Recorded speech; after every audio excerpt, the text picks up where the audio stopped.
बिस्मिल्लाहिर्रहमानिर्रहीम। Assalamu alaikum students, welcome to class 7th. Today our topic is proportion and inshallah we will do exercise 6.2 in this video. Now look at the exercise 6.2. Question number 1 is find the value of m in the following proportions. Boys, यहाँ पर there are 6 parts in this question. हमने हर part में m की value find करनी है और यहाँ proportion is given. ठीक है, तो अभी हमने discuss किया कि proportion जो है उसमें हम क्या कहते हैं, product of means is equal to product of extremes. ठीक है, तो ये हमने यूज़ करना है और इससे हमने सारी सब पार्ट्स में m की वैल्यू फाइंड कर लेनी है. क्लियर?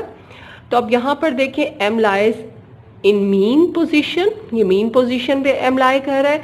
सो हम इस तरह से लिखेंगे कि since product of means is equal to product of extremes. अगर m एक्सट्रीम्स में हो, एक्सट्रीम्स मीन फर्स्ट और लास्ट वैल्यू पे लाई कर रहा हो, तो एक्सट्रीम्स इधर आप लिखेंगे पहले लेफ्ट हैंड साइड में और राइट हैंड साइड में फिर मीन्स लिखेंगे. अब चूंकि m इस पार्ट में मीन में लाई कर रहा है तो हमने मीन्स को पहले लिखा है. क्लियर हो गया?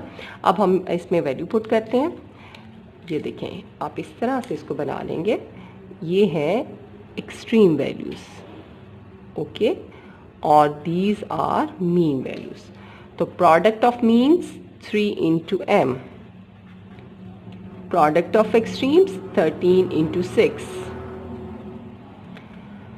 Now we have to find the value of m. So ये जो 3 मल्टीपल में है वहाँ डिवाइड हो जाएगा. m is equal to 13 into 6 divided by 3. ठीक है, हमने पहले मल्टीप्लिकेशन नहीं की, अब देखेंगे इजी हो जाएगा ज़्यादा. किस तरह से? ये देखें, 3 1s are 3, 3 2s are 6.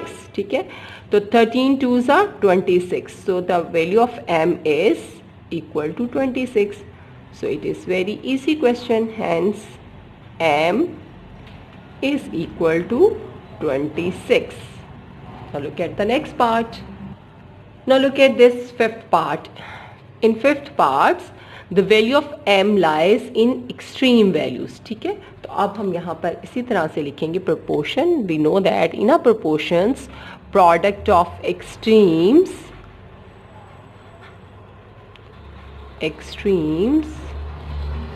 is equal to product of means.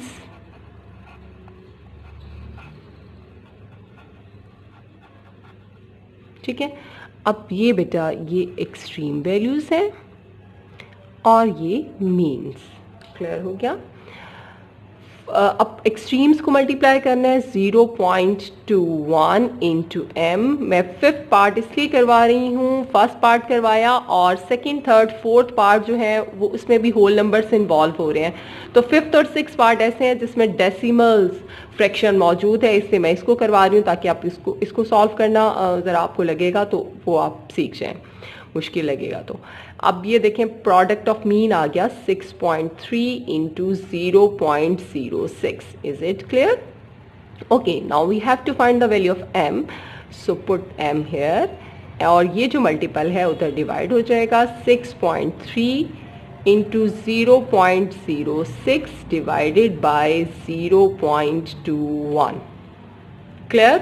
Okay, now look at this value 0.06.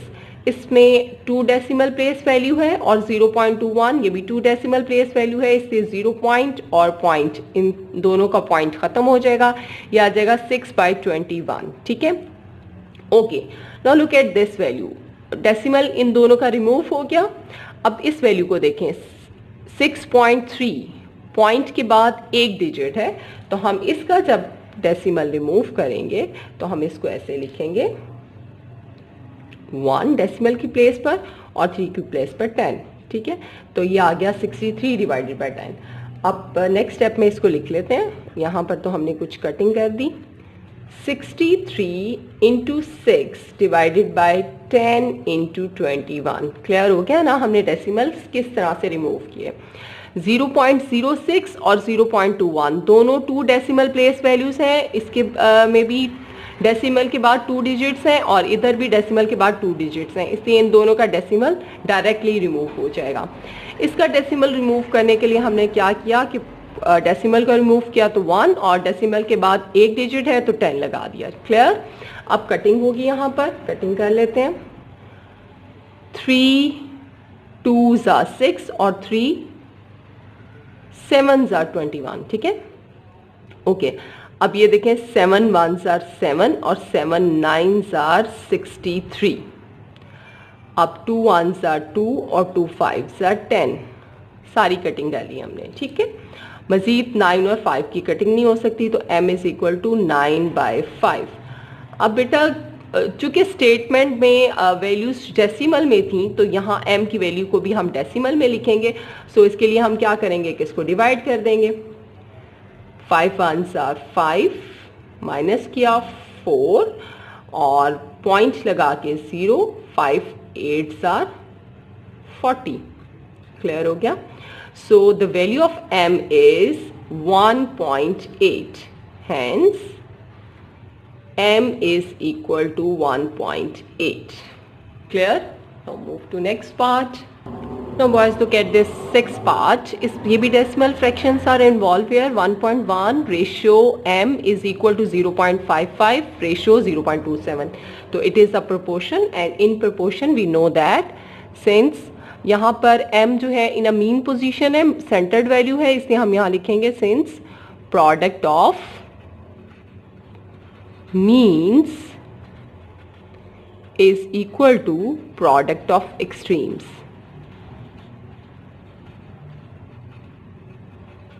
ठीक है जी, अब यहाँ पर वैल्यू लिखते हैं मीन्स की, तो मीन्स आर दीज वैल्यूज और first and fourth values are called extreme values. m into 0.55 is equal to 1.1 into 0.27। ठीक है, अब यहाँ पर भी इसको भी ऐसे ही करेंगे कि 0.55 यहाँ मल्टीप्लाई हो रहा है, उधर डिवाइड कर देंगे। m is equal to 1.1 into 0.27 divided by 0.55। ठीक है जी, look at this. 0.27 2 digit value है और 0.55 ये भी 2 डेसिमल प्लेस वैल्यू है, तो इन दोनों का पॉइंट तो डायरेक्टली रिमूव हो जाएगा। सो वी हैव एक स्टेप नेक्स्ट कर लेते हैं, क्योंकि ज़्यादा फिर आपको क्लियर हो। 27 डिवाइडेड बाय 55। ठीक है, दोनों के डेसिमल रिमूव हो गए। Now look at this value, ये है 1.1। इसका जब हमने पॉइंट रिमूव किया तो डिनोमिनेटर में आप लिखेंगे डेसिमल की प्लेस पर 1 और 1 डिजिट है तो 1 0। ठीक है, तो ये हमारे पास वैल्यू होगी, ये मल्टीप्लाई होगी। अब हम इनको कैंसिल कर लेंगे। 11 1s are 11, 11 5s are 55। Clear हो गया? और 27 और 10 ये डिवाइड नहीं होंगे ना, ये 5 के साथ डिवाइड होगा। सो इस वैल्यू को इस तरह से लिखा जाएगा, 27 1s are 27 और 10 5s are 50। क्लियर है? और चूंकि हमें जो स्टेटमेंट थी वो डेसिमल में थी, तो m का आंसर भी हम डेसिमल में देंगे। फॉर दिस हम इसको ऐसे लिखेंगे 27 और 50। अब 50 is the smaller value than the 27, so हम यहाँ पर पॉइंट लगाएंगे तो यहाँ 0 आ जाएगा। ठीक हो गया? अब 50 into 5 is 250।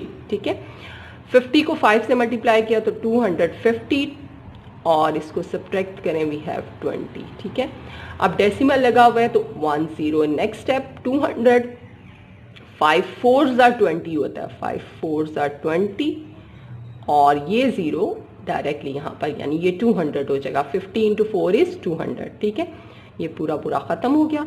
So the value of m is, point से पहले हम 0 लगाते हैं ताकि डेसिमल जो है वो प्रोमिनेंट हो जाए, 0.54। तो hence the value of m is 0.54। ठीक है, क्लियर हो गया? Question number 1 complete. जो रिमेनिंग क्वेश्चंस हैं वो आपने खुद करने हैं।